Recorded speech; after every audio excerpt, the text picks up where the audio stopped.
नमस्कार। मैं पंकज प्रसून। दोस्तों, मैं झारखंड के गांडेय विधानसभा क्षेत्र में घूम रहा था।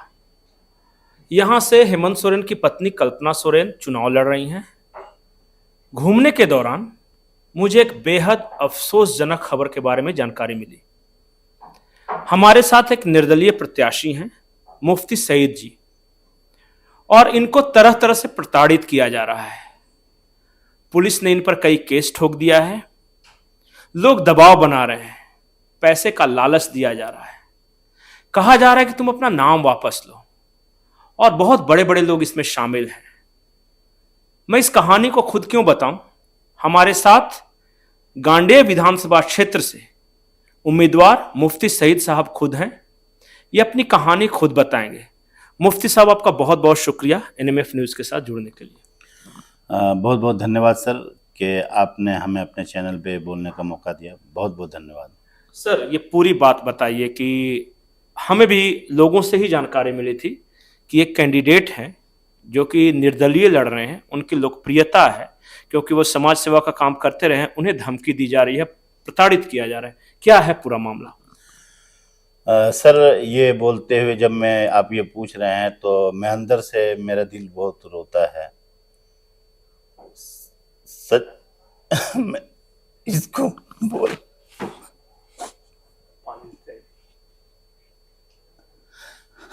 कोई बात नहीं। ताकतवर लोगों के खिलाफ खड़े होने की सजा तो मिलती है। हमने हम हमेशा जो है हिंदू मुस्लिम एकता की बात की है, एक प्रेम लोगों में जगाया है, और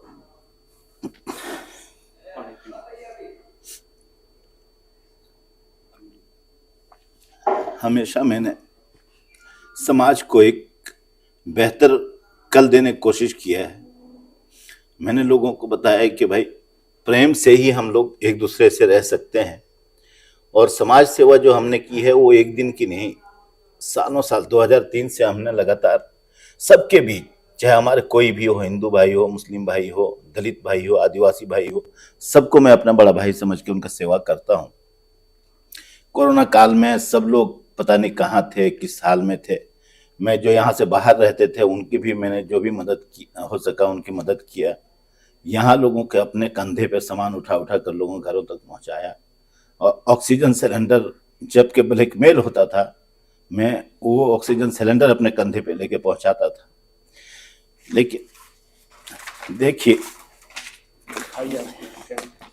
ये देखिए, इनकी ये सजा है जो समाज सेवा करने का, ये सजा इन लोगों ने दिया है। जो आज सत्ता में बैठे हुए लोग हैं किस तरह से प्रताड़ित कर रहे हैं, कितना सता रहे हैं।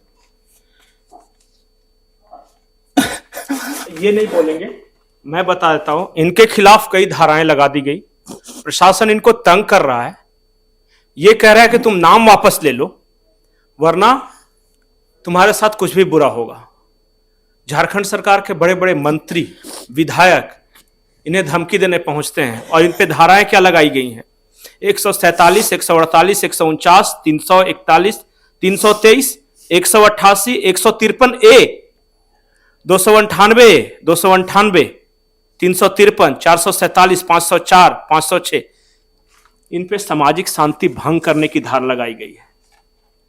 क्या इस राज्य में हेमंत सोरेन के परिवार के खिलाफ खड़ा होने की यह सजा है? क्या झारखंड मुक्ति मोर्चा के खिलाफ कोई चुनाव नहीं लड़ सकता? बहुत बड़े बड़े दावे करते हैं अल्पसंख्यक समाज के बारे में। ये पुराने समाज सेवी हैं। आप इलाके में घूमकर पूछ लीजिए कि गरीबों की इन्होंने क्या सेवा की है। इनको आज गिरिडीह बुलाकर दिन भर बैठाया गया। लोग धमकी देते रहे, ये कहते रहे कि तुम नाम वापस ले लो। सर, आज क्या हुआ? सर देखिए, यहाँ का एक बहुत बड़े मंत्री हैं जो अल्पसंख्यक समाज से आते हैं, अल्पसंख्यक मंत्री है, वो लगातार धमकी दे रहे हैं, लोगों से खबर भिजवा रहे हैं कि उसको तबाह हो बर्बाद कर देंगे। मेरी बूढ़ी माँ है,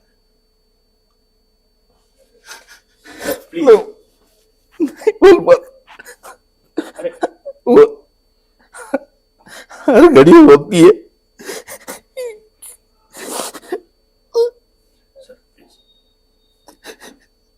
सत्ता का ऐसा नंगा नाच मैंने पूरे जीवन में, पूरे भारत में कहीं नहीं देखा है। सर पानी पी लीजिए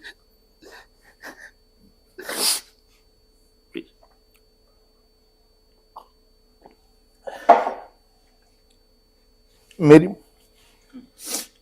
मेरी माँ हार्ट पेशेंट है। वो रोती है हर कि बेटा तुम समाज का सेवा कर रहा था, लोगों के लड़ रहा था, तो उसकी सजा ये मिल गई तुमको। मेरे छोटे छोटे बच्चे हैं, पुलिस आती है घर में, सब डर जाते हैं।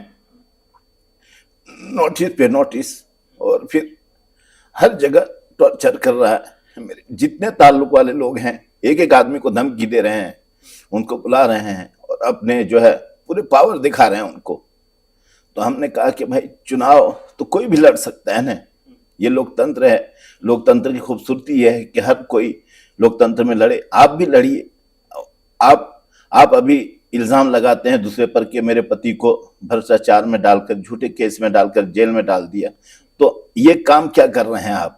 हैं आप मुझे इतने धमकी दे रहे हैं। मैंने कहा आइए मैदान में, स्वागत है, लोकतंत्र आप कहीं भी हैं, आइए यहाँ लड़िए, हम भी लोकतंत्र तरीके से लड़ेंगे।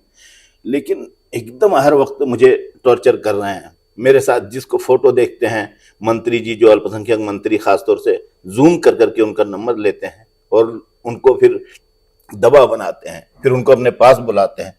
और न जाने कितने तरह के सब लोग, हमारे कार्यकर्ता लोग डरे सहमे से हैं, बोलते हैं कि पता नहीं क्या कर देगा, नहीं कर देगा। लेकिन सबके अंदर एक हिम्मत और जज्बा और जोश है कि चाहे मुझे अपनी जान देके चुकानी पड़ेगी तो वो भी हम करेंगे। लेकिन इस समाज में चूंकि हमेशा जो है ना सत्ता बदलती है, व्यवस्था नहीं बदलती है। नौजवानों ने कहा कि हम व्यवस्था बदलने के काम करेंगे, और सबके अंदर जोश और जज्बा है बहुत ज्यादा। एक बात और है, मैं चुनाव आयोग से ये गुजारिश करूंगा कि इनके दर्द को समझा जाए। इन्हें सिर्फ धमकी नहीं मिली है, इन्हें पैसे का भी ऑफर दिया गया। मुफ्ती सईद जी आप बताइए, क्या मैं गलत कह रहा हूं? नहीं, बिल्कुल। अलग अलग माध्यमों से मेरे पास लोग आए, मेरे घर भी आए, और अलग अलग जगह से, अलग अलग लोगों से मुझे बहुत तरह का प्रलोभन दिया गया कि आपको ये ओहदा देंगे, जो चाहिए वो देंगे, क्या इतना ये करेंगे वो करेंगे। लेकिन मैंने कहा कि देखिए, जो समाज की लड़ाई हम लड़ रहे हैं, हम अपने लिए नहीं लड़ रहे हैं, और मुझे पैसे की कोई लालच नहीं है, कभी जिंदगी में नहीं रही है। हमने कहा सूखी रोटी, दाल रोटी खाकर जिंदगी बसर करेंगे। किसान का बेटा है, गरीब का बेटा है, लेकिन मुझे इस समाज में शिक्षा, स्वास्थ्य, रोजगार और मूलभूत सुविधा, जब मैं देखता हूँ गांव में, आदिवासी और दलित के गांव जाता हूँ, वो लोग रोने लगते हैं, कहते हैं मुफ्ती साहब देखिए मेरे गांव में इतने सालों तक आज तक पानी नहीं है, हम लोगों से भीख मांग मांग के लाते हैं, उनके चापाकल करते हैं ताकि वो पानी पिए, साफ सुथरा पानी पिए। उनके घर की हालत आज भी बहुत खराब है। अल्पसंख्यकों की हालत तो पूरे दयनीय है, जो उसको बता नहीं सकते हैं।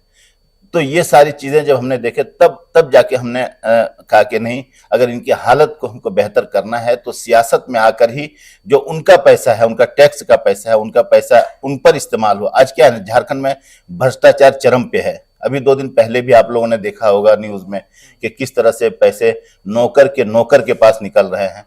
तो वो तो खैर जांच का विषय है, वो सारी चीज। अब ये लोग कोई काम करते नहीं हैं, कोई काम नहीं करते हैं। हम लोगों को कहते हैं कि आपको फलाने को हराना है, हमको फलाने को हराने के लिए वोट दीजिए।